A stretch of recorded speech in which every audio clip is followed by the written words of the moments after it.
Pada part sebelumnya, setelah mendapatkan hadiah poin kontribusi senilai 350.000, Xiaoyan dan yang lainnya melanjutkan perjalanan mereka ke aula semua orang suci.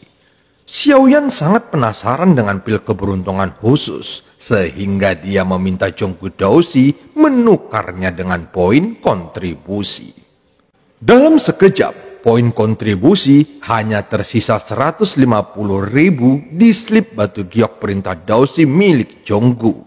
Tentu saja hal ini membuat Zhonggu menjadi tidak berdaya, namun karena mereka juga akan memasuki gua penciptaan, Zhonggu memberanikan dirinya untuk mengingatkan Xiaoyan.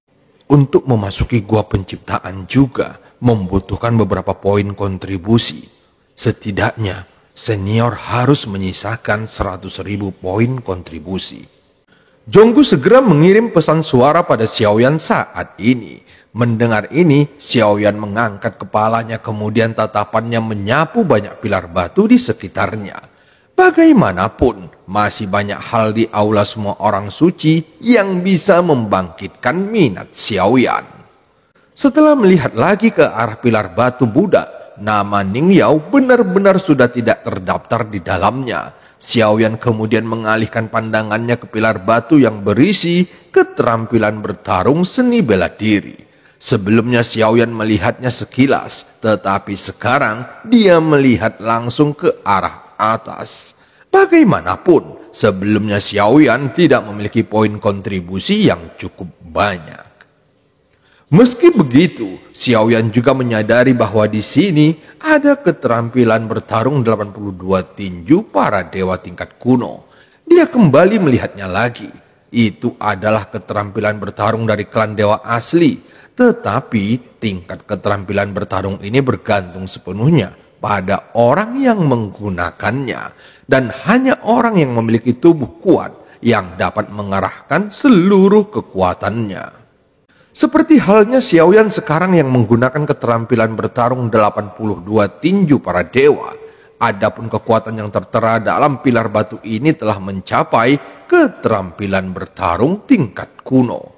Namun saat ini, Xiaoyan tidak dapat memverifikasi keaslian keterampilan bertarung tersebut, karena dia membutuhkan 20.000 poin kontribusi untuk menebusnya. Dan tentu saja, dia tidak ingin membuang poin kontribusi hanya untuk memverifikasinya.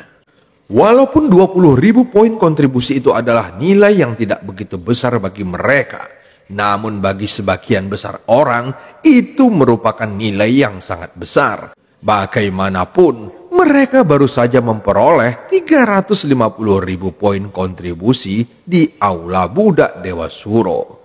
Peristiwa ini bisa dianggap sebagai kejadian yang sangat langka.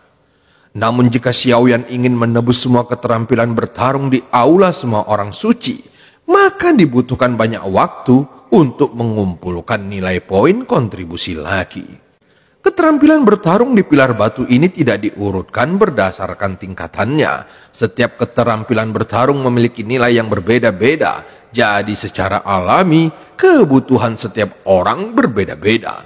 Sebenarnya saat ini, fokus Xiaoyan hanya pada keterampilan bertarung yang berkaitan dengan api, guntur, dan kekuatan fisik. Tentu saja Xiaoyan sebenarnya punya banyak cara untuk mengatasinya. Bagaimanapun, sebagian besar keterampilan bertarung Xiaoyan mampu berkembang sesuai dengan meningkatnya kekuatannya. Xiaoyan terus memperhatikan nilai poin kontribusi dari beberapa keterampilan bertarung di pilar batu, seperti tinju Dewa Ling Guang yang dihargai senilai 20.000 poin kontribusi, teknik tebasan guntur setengah bulan 30.000 poin kontribusi. Nama-nama ini juga terdengar cukup mendominasi, namun saat ini dia harus menghemat nilai poin kontribusi yang tersisa. Tebasan guntur setengah bulan. Nama ini. Xiaoyan tidak melanjutkan kata-katanya dan terus melihat nama-nama ini. Setelah menyapu sesaat dan dia hanya benar-benar tertarik pada satu nama dan sepertinya tidak sulit untuk memperoleh informasi tentangnya secara detail dan lebih akurat.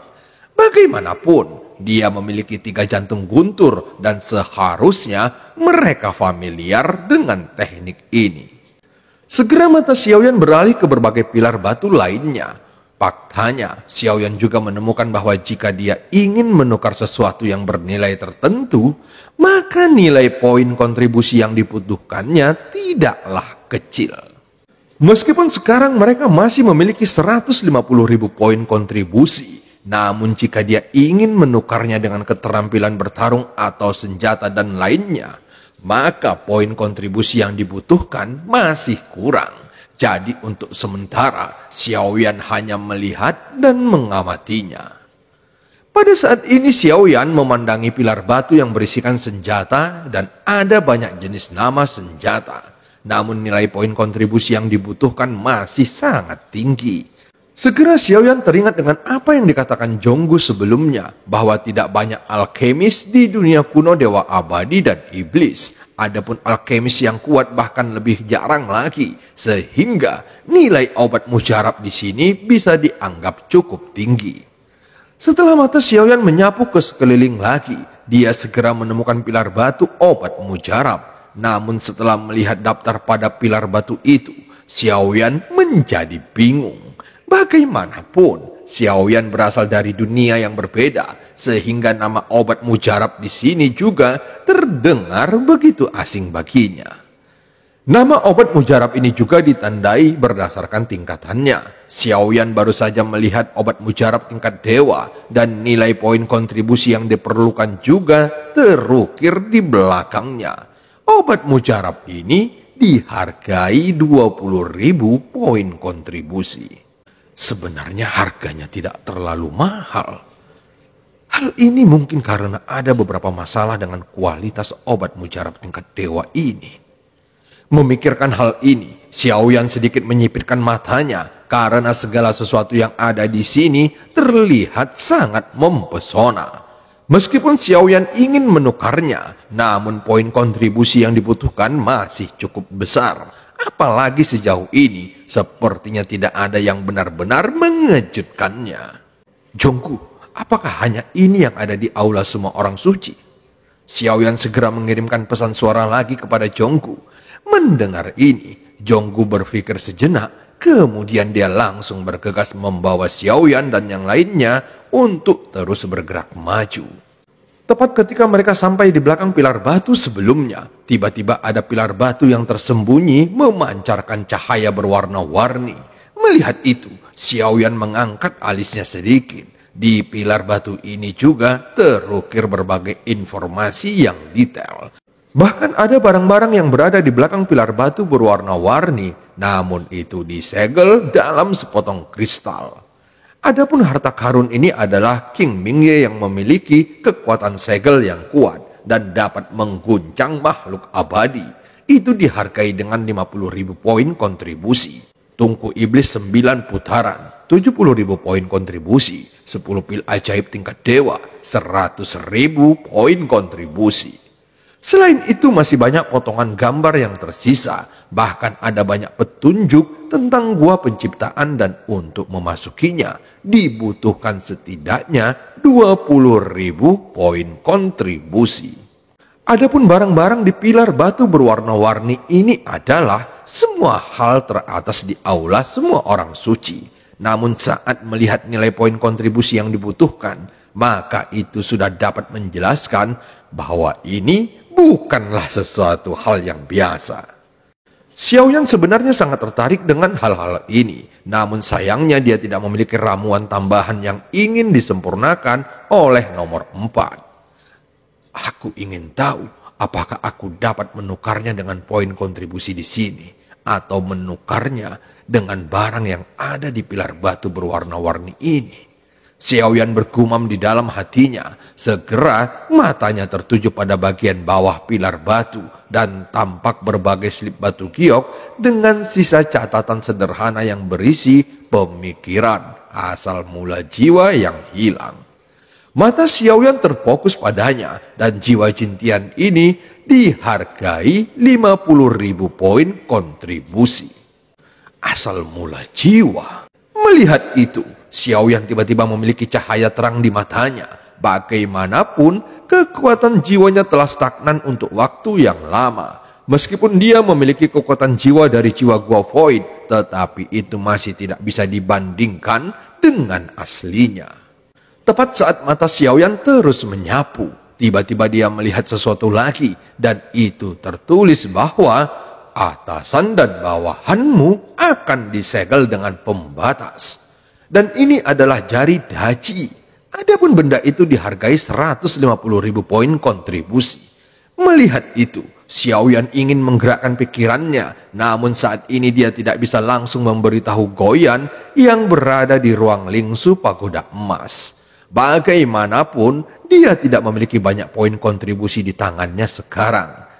Jika dia ingin merampoknya, maka itu juga bukanlah tindakan yang realistis. Jadi, percuma saja memberitahu Goyan sekarang. Sepertinya kita masih harus mencari cara untuk mendapatkan beberapa poin kontribusi lagi. Ada banyak hal menarik di aula semua orang suci ini, dan asal mula jiwa ini agak menarik. Jadi mari kita hitung apakah kita dapat menebusnya. Segera Xiaoyan memberitahu Zhonggu lagi apa yang dipikirkannya. Meskipun Zhonggu juga merasa tertekan, tetapi dia tetap menukarnya sesuai pengaturan Xiaoyan.